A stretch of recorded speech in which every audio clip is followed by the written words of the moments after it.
So yes, ito talaga yung favorite na facial wash ko ng Skindo. Kasi guys, tignan nyo naman yung kanyang packaging. Sobrang ganda, sobrang premium ng quality talaga. And then guys, ang nagustuhan ko dito, meron siyang, ayan, built-in scrub. So mas nakikleanse niya talaga, mas nalilinis niya talaga yung aking face. So, ganito ko lang siya ginagamit. Ayan, i-on ko lang siya kasi may lock siya. And then, ipe-press nyo lang yan, lalabas na yung kanyang liquid. Tapos, pwede nyo siyang gamitin. Actually, napakaganda nito kasi very mild lang siya, pero talagang nag skincare ka.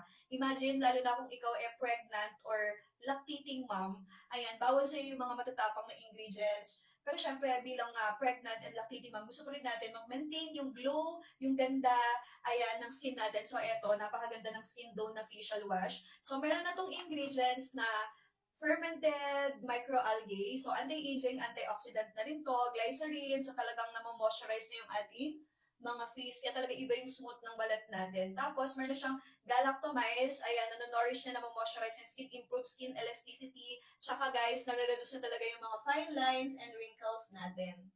And then, meron din siyang ceramide. Ayan, nai-increase yung hydration level ng balat.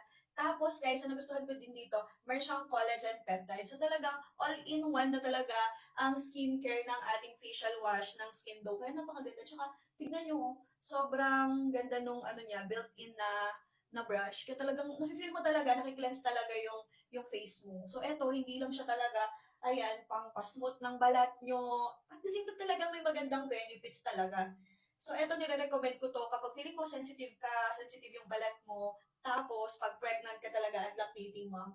Ito yung ginagamit ng mga sikat na si Janela, yung Japan-Japan, gano'n. So, ito yung ginagamit ko na skincare. Kaya talagang sabi ko, itatry ko talaga to.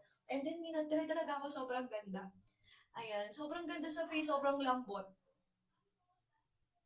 So, ganyan ko lang siya ginagamit. Ayan, everyday talaga. Gustong gusto ko tong, ayan, the facial wash ng Skin Dough kasi sobrang ganda ng ingredients. At the same time, safe talaga, lalo na kung ikaw ay sensitive yung balat mo at pregnant at lactating mom ka. So, ilalagay ko yun sa yellow basket kung gusto nyo matry ang the face wash ng Skin Dough.